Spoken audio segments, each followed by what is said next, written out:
up, y'all? It's your girl Miaa, aka Talia, in this place you want to be in. I don't talk long, you know how I go? Let's get into the video.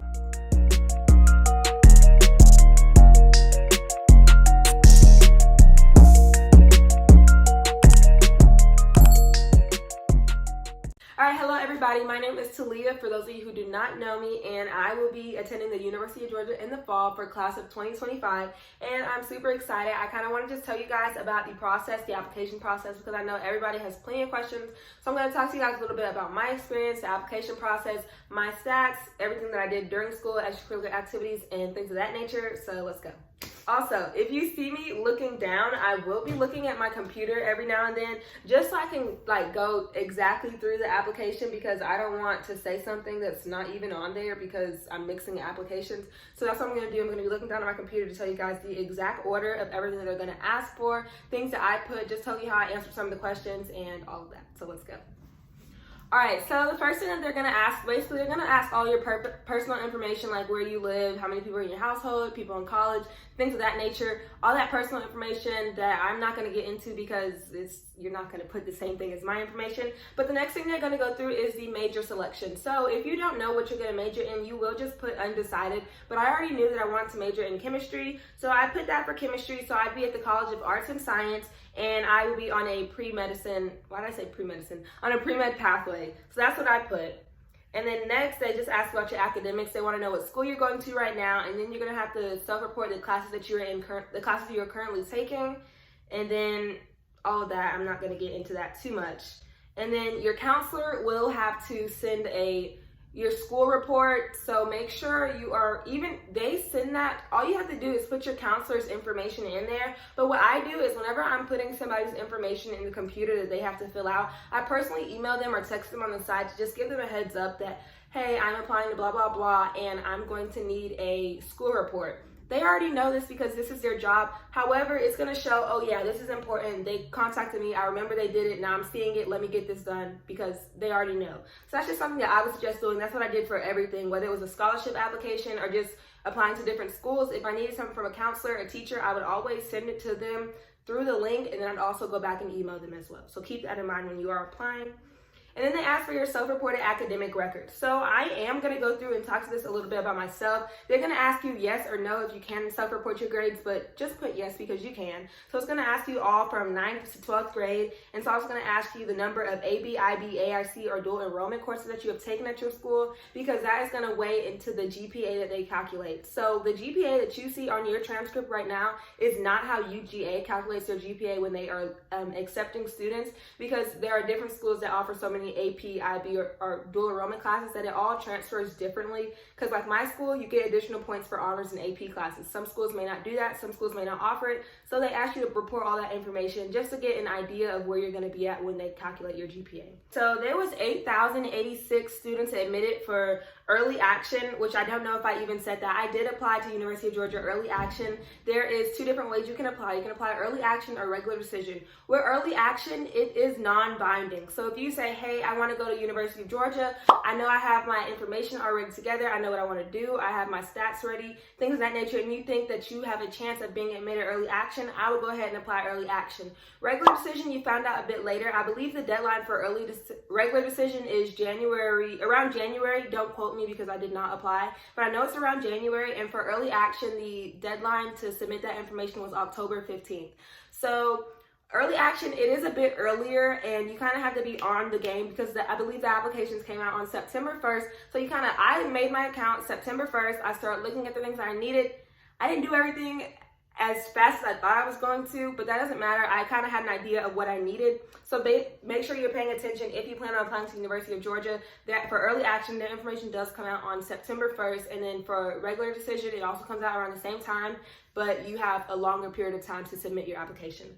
So there were over 20,000 applications for early action. However, only 8,000 got admitted and some change. The middle 50% academic-wise, they had a range of a 4 to 4.33 core GPA, which means basically your core classes, not your electives and extracurriculars. None of that is involved in your core GPA. I'm sure you know that, but if you didn't, you're welcome.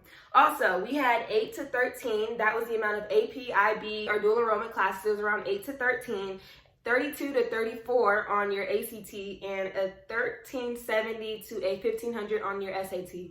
I'm going to go in depth about my scores and things of that nature, but I said all that to say I was at the higher end of the AP, IB dual enrollment classes because I self-reported 13, which is actually exactly what I will have by the time I graduate. I will have taken 10 dual enrollment classes and 3 AP classes. The rest of my classes were honors. Some of them I did not take AP for the sole fact that I knew I was not going to take the test, scheduled classrooms and things of that nature. However, I know that they do like to see AP classes because it is a certain amount of rigor that you get in a AP class versus a honors class. Not honors, AP versus a dual enrollment class. So if you are in high school and you're thinking about taking it, go ahead and take that AP class because you never know what you're going to learn. You could take the test and get a 5 on it, and that's going to look good. You go into college with that credit, so just keep that in mind.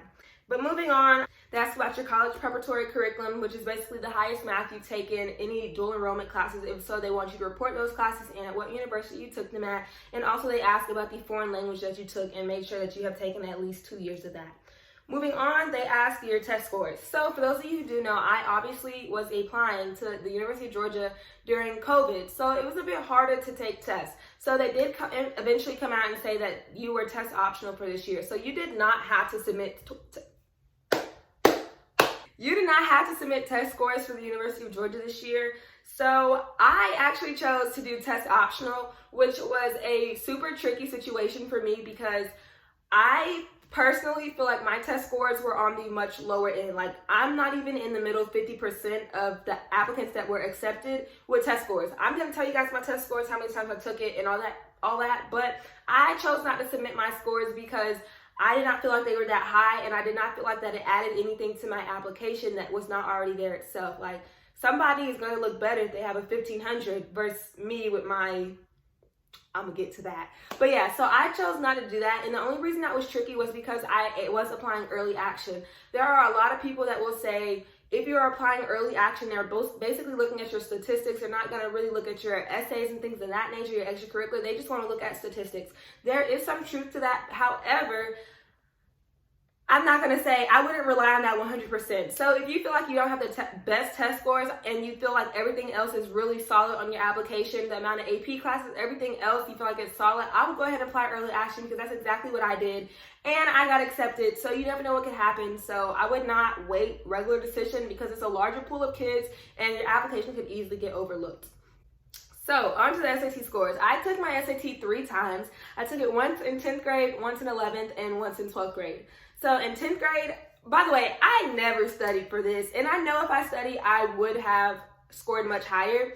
So if you do plan on submitting test scores for whatever school you are applying to, UGA or any other school, I don't know if there will be test optional in the future, but I would definitely recommend studying. Like, I know you don't really need to and get a decent score. The first time I didn't study because I was like, I just want to see what's on the test, get an idea. So I got an 1130. I was like, okay, that's not too bad for my first time, but obviously not where I want it to be. The second time I took it in 11th grade, I did not study again, and I got an 1160, just 30 points higher. And I was just like, okay, that's still not really where I want to be. So I plan to take my SAT in March of 2020. And COVID happened. So I started studying around that time. I was really studying. COVID happened. Tests were canceled. I tried to schedule for like the next 4 months and it just was not happening. I never ended up taking my SAT until November 7th of 2020, senior year, which is already after I submitted my application. And I was like, those scores weren't even out yet. So it didn't matter and it just didn't do anything for me. So on my last test, I got a 1220, which was better because I knew I needed at least a 1200 if I wanted to get the Zell Miller scholarship. So that was that. So the breakdown of my evidence-based and writing, I got a 650 and that was the highest scoring that I got for that. And then for the math, the highest that I got is a 580, the lowest is a 570. So together my composite score is a 1230, which in my opinion is not that high. It was not high enough for me to be competitive for where I wanted to. It was not a high enough score for me to be competitive. So I just chose test optional. Really think about whether you want to do test optional or not, because you never know who else is going to be applying with you. So you don't want to not submit your test scores if you have a decent score. I didn't have a decent score, in my opinion, so I didn't submit it. Simple as that.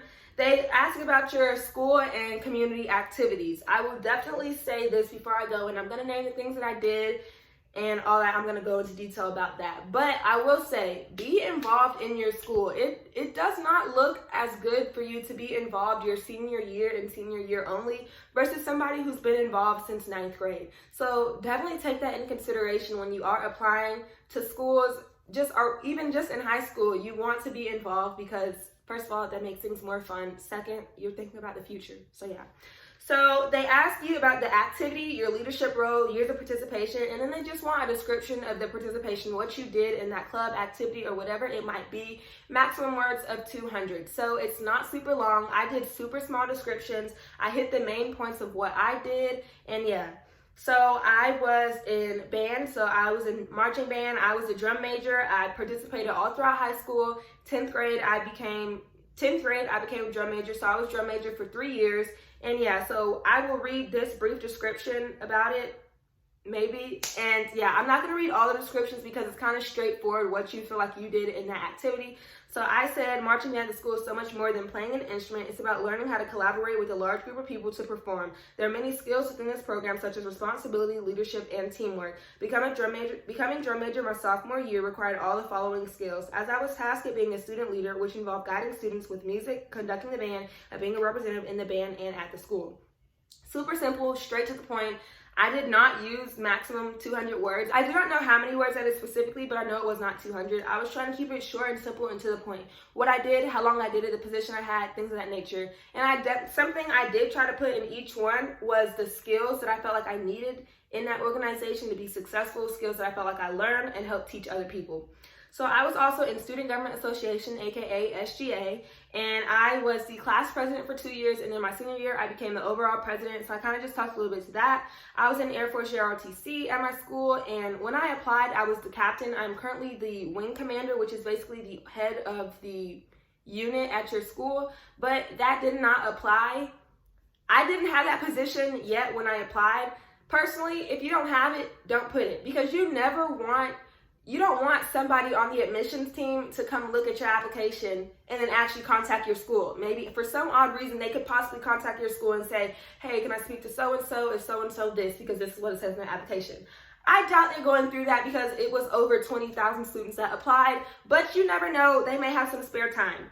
I'm not going to go through all my positions for everything else. Well, I might say the position, but I'm just going to keep looking through this. So I was in NHS, which is National Honor Society. I was vice president. I was a Girl Scout. I've been in Girl Scouts since I was in like 2nd grade. I was a student ambassador at my school. I became co-president.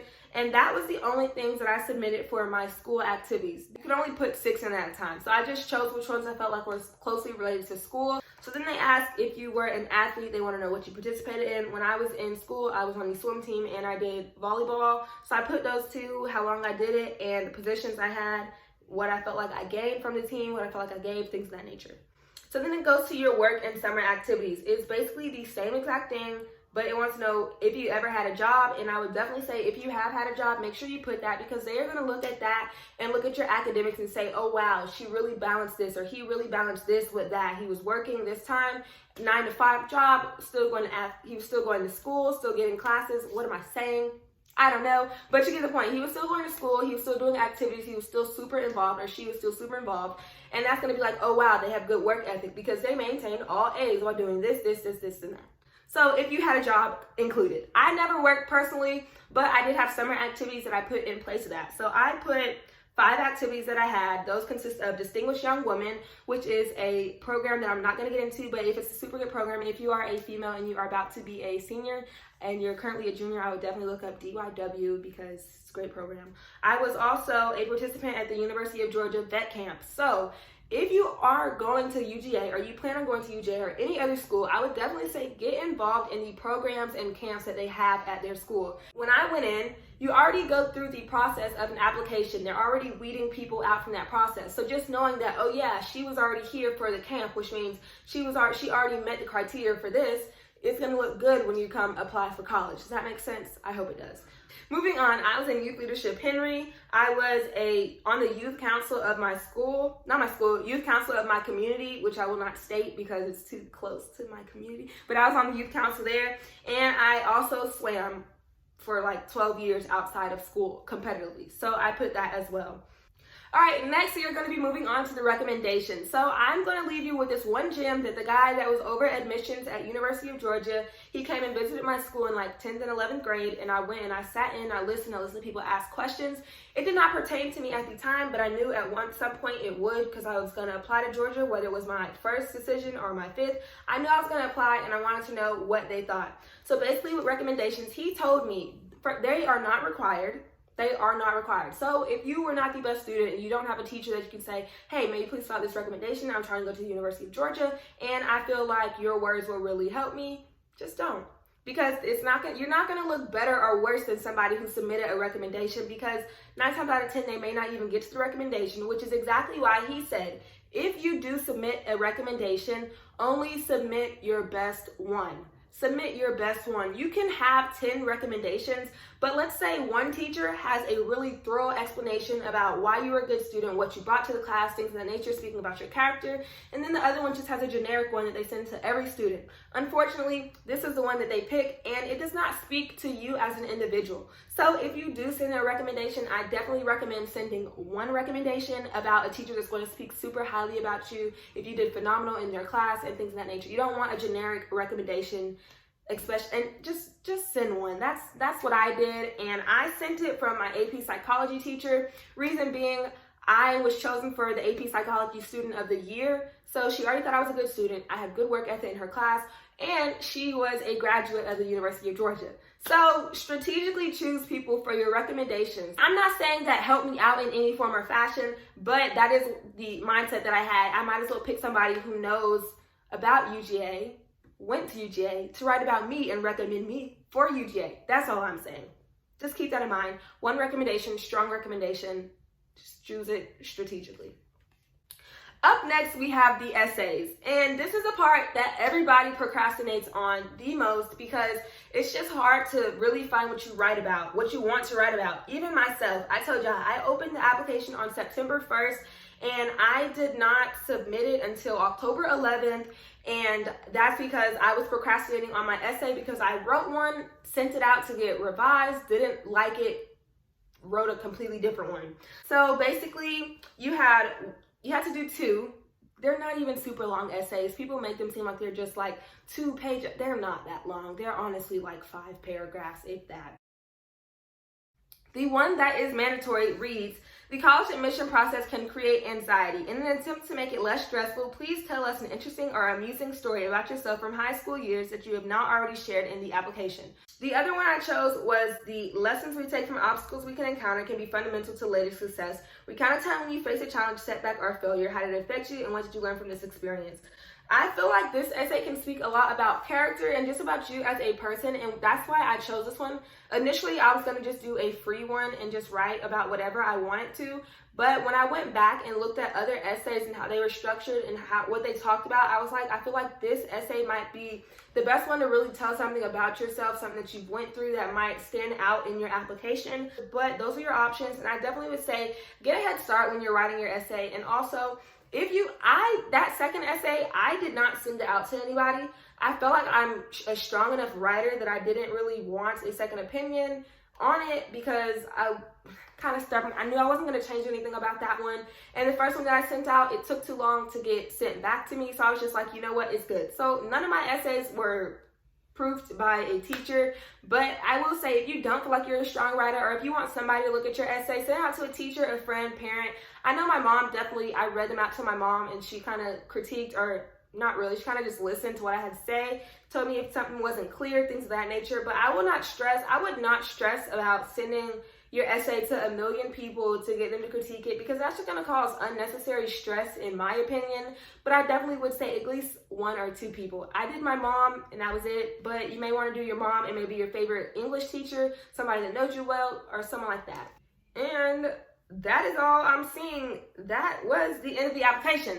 So basically, after that, they just ask you to like proof proof your application, make sure everything is done. You send the recommendation to your teacher, you just type it in, they send it, they handle everything on that end. You will never see that again. Oh, let's go back a little bit. You're probably wondering why I didn't say anything about my ACT scores. I never took the ACT. So I planned on taking the ACT in 11th grade and I scheduled it for 12th grade. COVID happened, I never got to take it. But fortunately, I was able to do test optional, and none of that even mattered because I feel like if I were to count on my hands right now, I did at least 10 extracurricular activities that spoke a little bit louder than my test scores would have spoken. So that's what I use that for. My grades on its own, my work ethic. I'm pretty sure I never saw my teacher's recommendation. However, I know she thought very highly of me as a student, so I feel like she displayed that on her recommendation.